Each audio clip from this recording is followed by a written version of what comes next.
All right. Well, thank you, Rich, for the invitation and for all of you for joining us today. Really appreciate it. Know this is a busy time of year for a lot of folks. We're excited to share with you what we've been working on for the last year for USGS. So I'll just kind of get into, essentially, we're going to divide this up into three sections. I'm going to describe kind of what motivated USGS to work with us, what their larger goals are, talk about the two main software stacks that we've been working on, pyGeoAPI and XPublish, and what specifically we've been working on connected to those. I'll be passing things over to Sarah. And then when we get to XPublish, like I mentioned earlier, Xavier Nogueira, who's been overseeing that, he's ill and is joining us kind of in a listen mode. So I'll be kind of taking on his section of that presentation. So moving forward, here we go. So the USGS, like everyone else, is modernizing their stack to analysis-ready, cloud-optimized, not just object storage, but also software frameworks and end-user workflow, and really, I should say, services to support the end-user workflows. Of course, USGS is large. We're working specifically with the National Hydrologic Geospatial Fabric team, and I know that's a mouthful. Most people shorten it to HydroFabric, Hydrologic Geospatial Fabric, and I'll describe what that is in a minute. I think the context is actually really important. I know a lot of you are oceanographers and atmospheric scientists and a few remote sensing people, and moving water over land surfaces is kind of following in your amazing footsteps in this space. But we are following, and I'll describe kind of what's happening there. So what is a hydrofabric? On the left, I've kind of got a definition. I will admit to borrowing some elements of this, but really at its foundation, think of a hydrofabric as a system of linked data and web infrastructure that kind of relates, relational connections, can extract information from and links these different types of data sources. And I've kind of got that summary on the left in the sub-bullets. And this image that has been shared widely and broadly. Here they show these kind of like four main data elements, but I like to kind of say that you've got the geospatial features of river watersheds, right? The reach flow lines, and also the catchment boundaries that are associated with those flow lines, and more importantly, the topology that relates how they connect to each other in a hierarchical tree of, upstream to downstream, both for the catchments and the flow lines, right? That's super important. And a lot of people kind of think that's the hydrofabric, but the concept of a hydrofabric kind of goes much deeper than that. In fact, the word is to kind of invoke like weaving together, right? Fabric. And so it's not just these geospatial data sets woven together and their topology, but it's also the attributes related to these and the points of interest over which you want to aggregate according to some flow direction information, this topology, this information, right? So you always have to know what's upstream and downstream of me. And if you've got a historic USGS gauge or an Army Corps flow control structure or something like that, you want to know what's above me and what's below me. So these points of interest that kind of like stitch together the different layers of the hydrofabric are super important.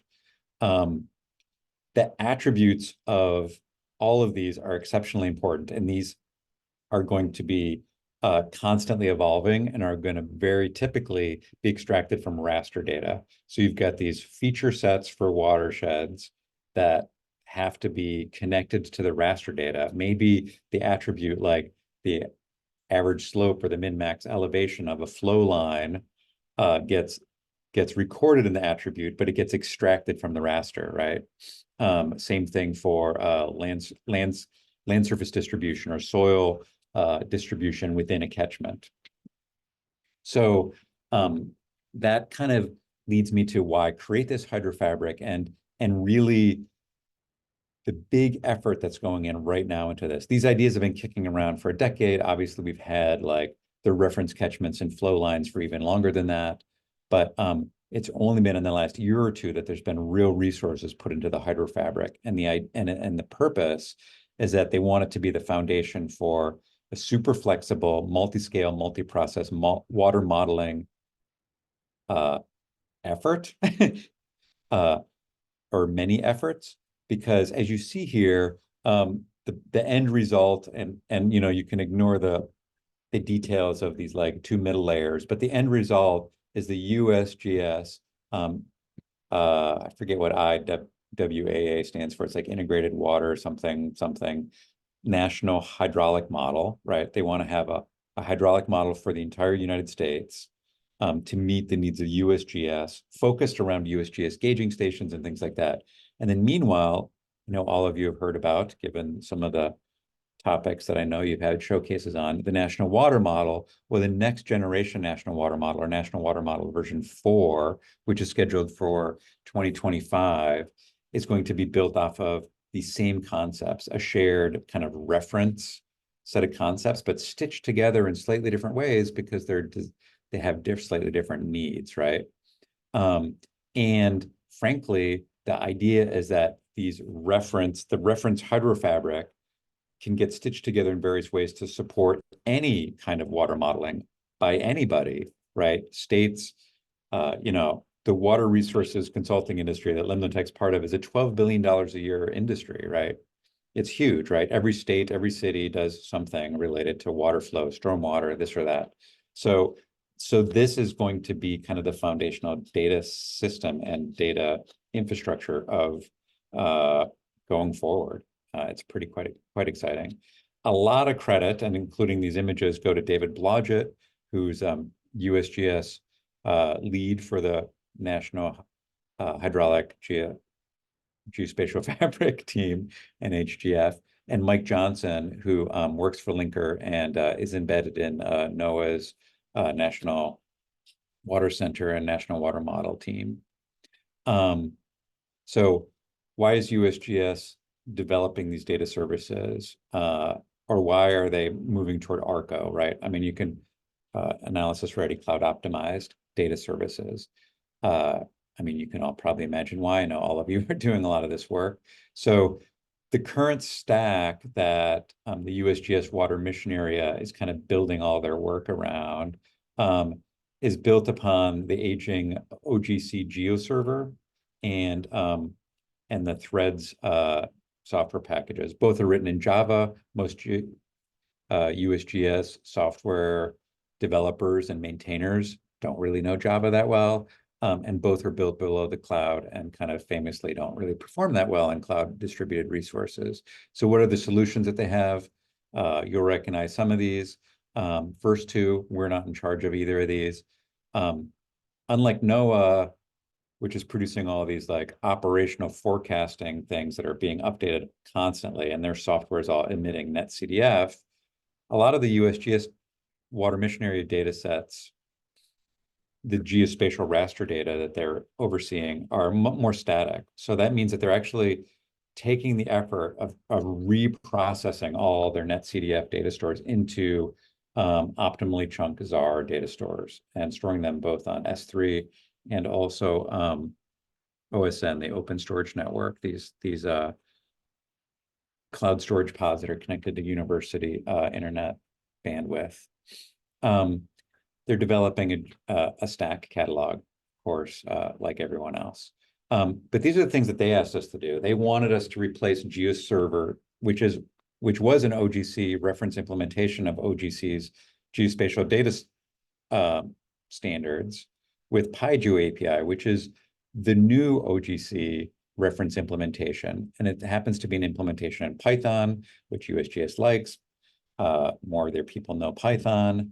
And specifically, pyGeoAPI is designed around this second generation of OGC data standards, OGC API, what they call the OGC API suite of standards, or the second generation, right? So it goes beyond web mapping service, web tile service, web feature service, and includes things like environmental data retrieval, which is brand spanking new, or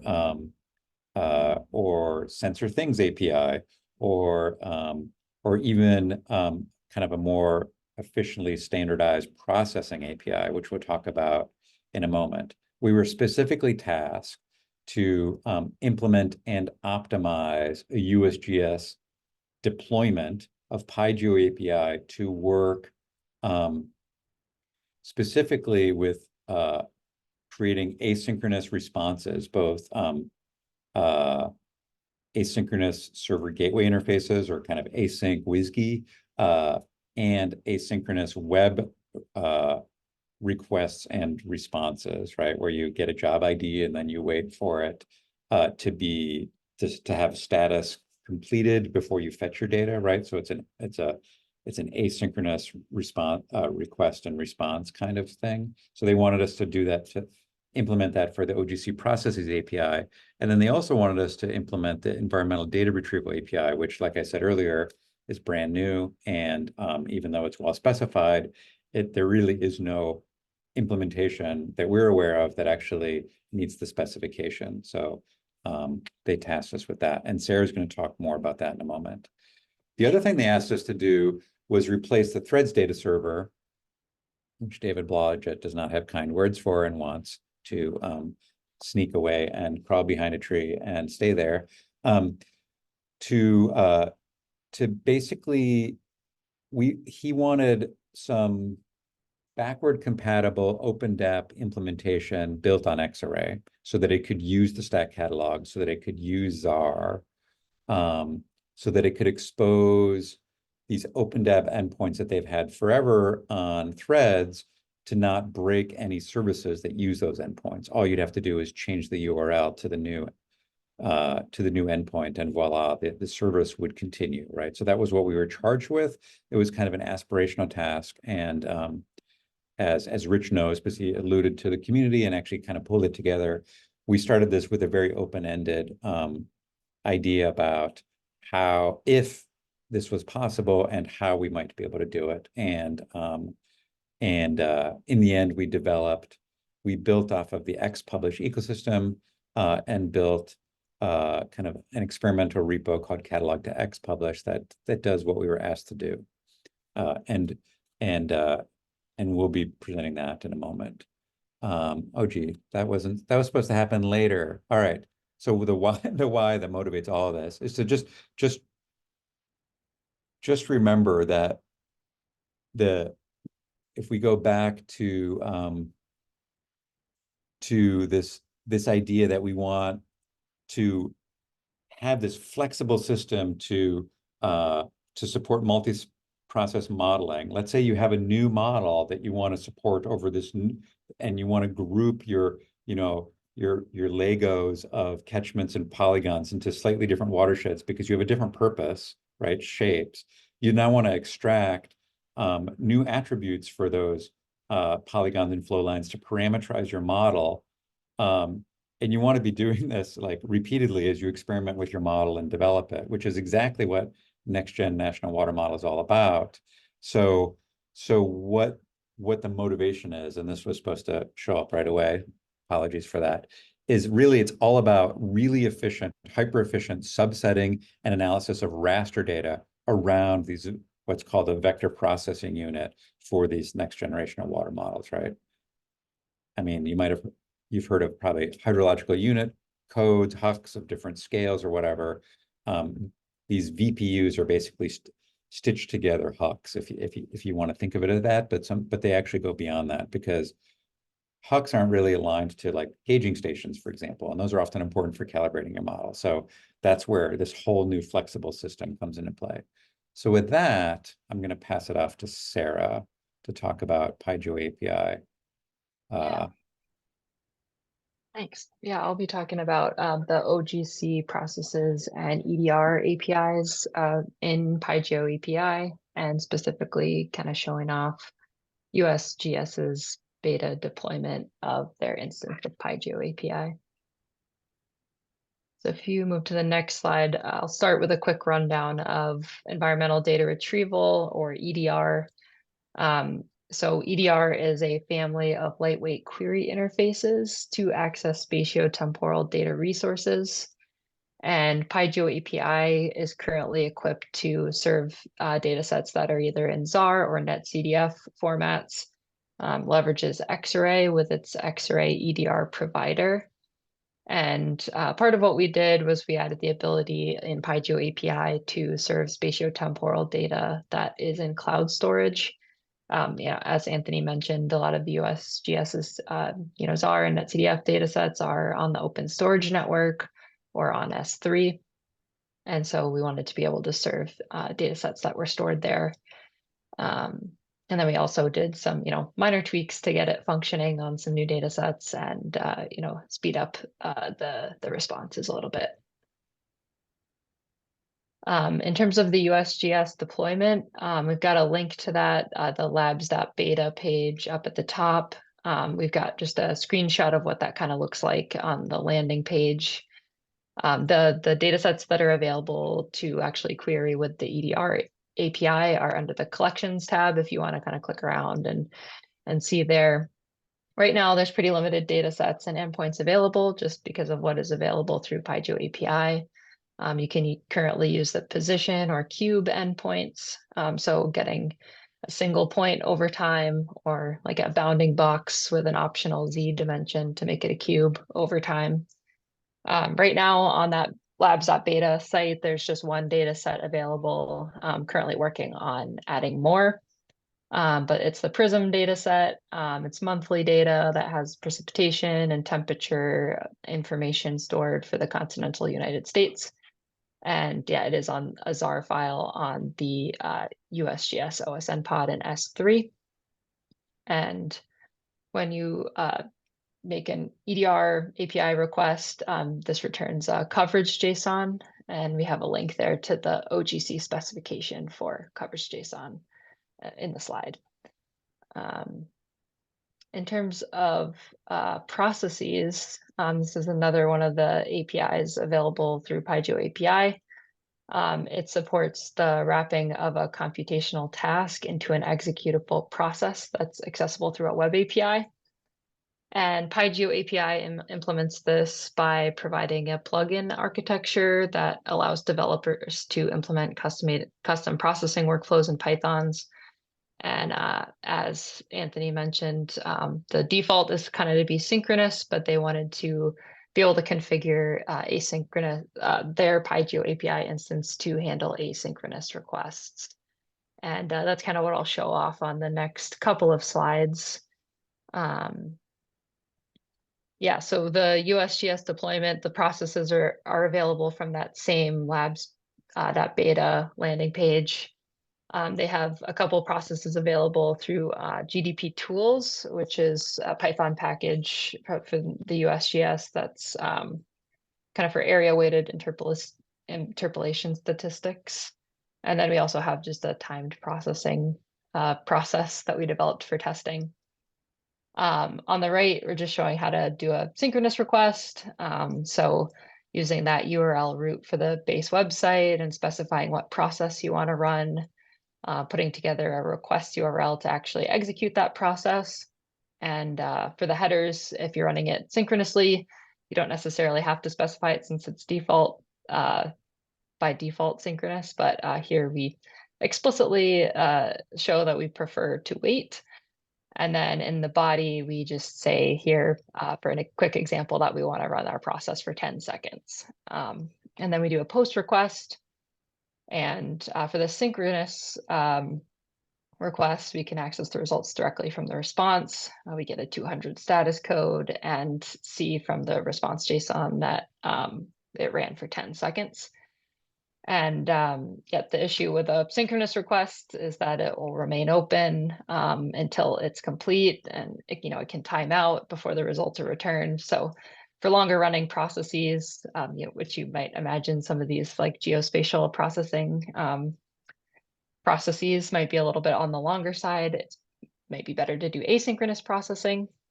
So if we move to the next slide, we can see super similar setup. If you can go to the previous slide, they're sort of similar, yeah. We just specify in the header that we respond async instead of that we prefer to wait.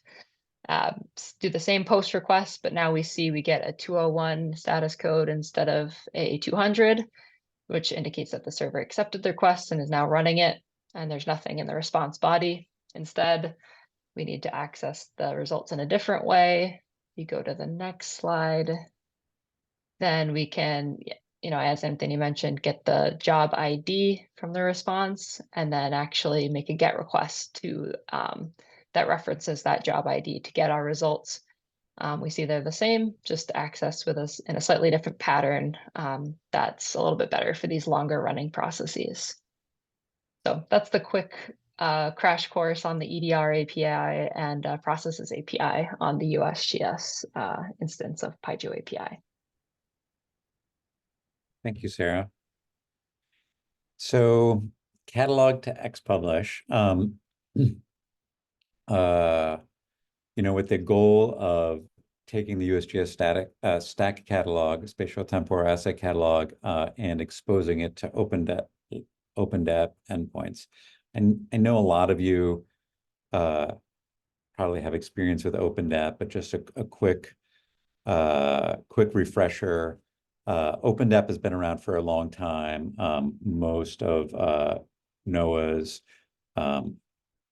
weather forecasting and oceanographic forecasting and data information is available via OPeNDAP.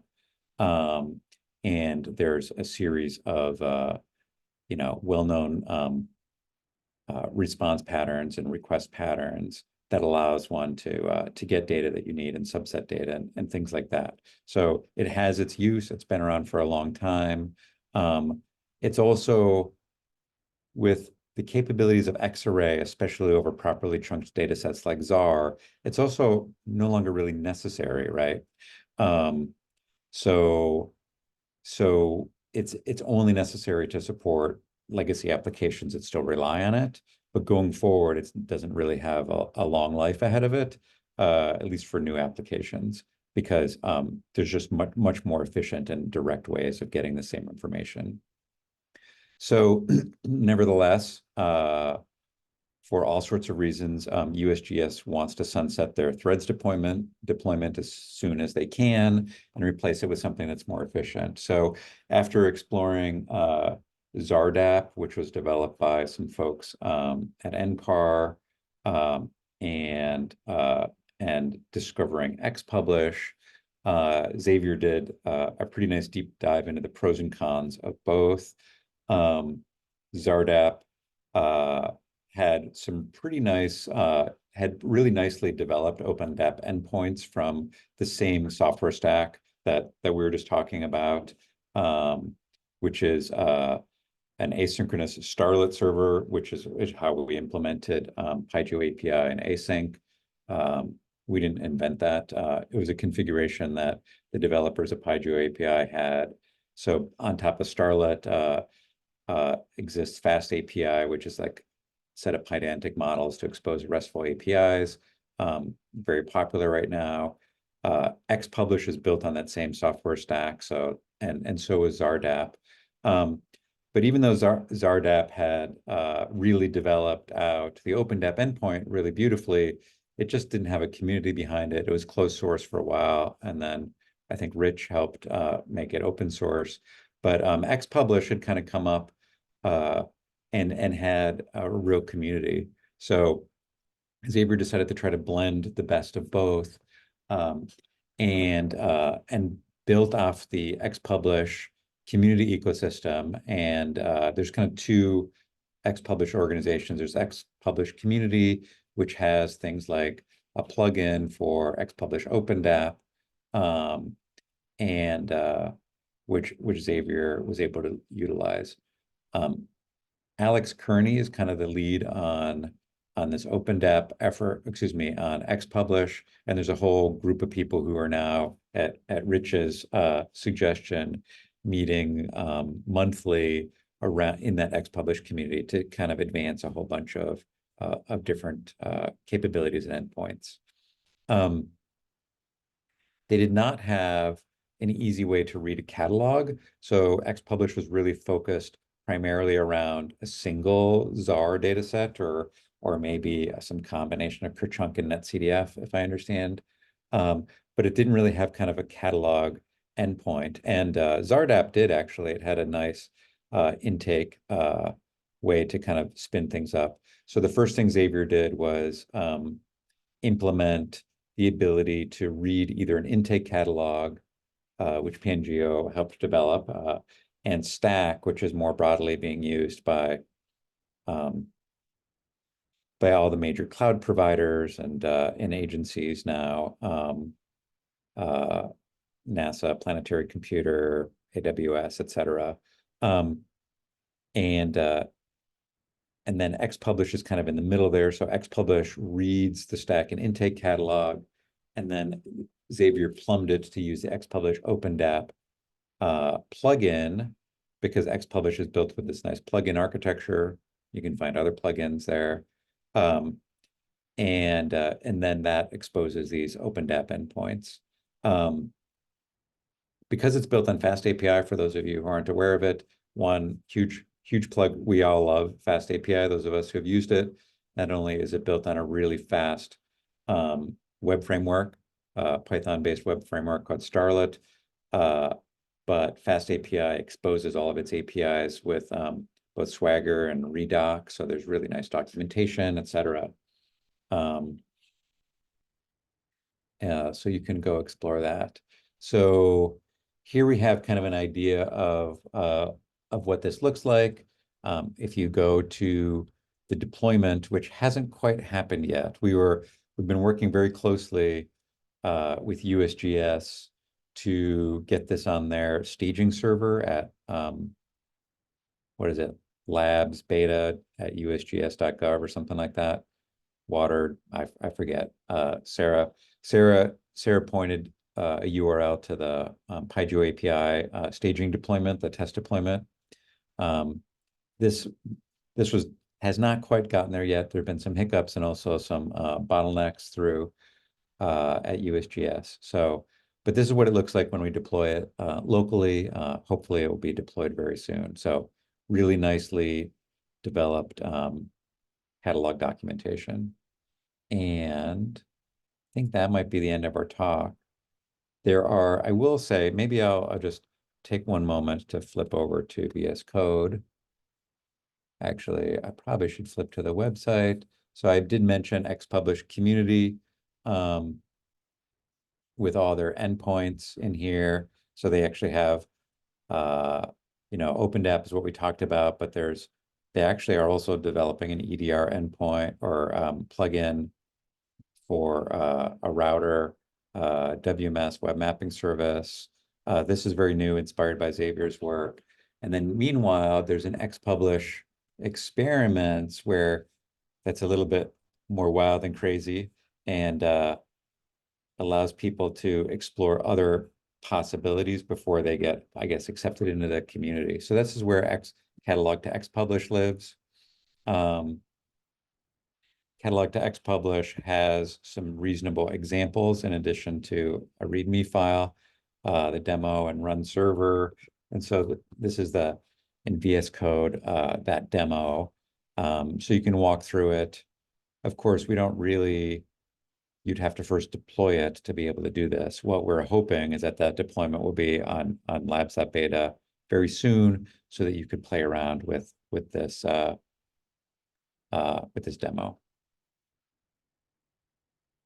So I think with that, we'll actually call it a wrap. All right, excellent. Thank you. I'm going to stop the recording. Thanks,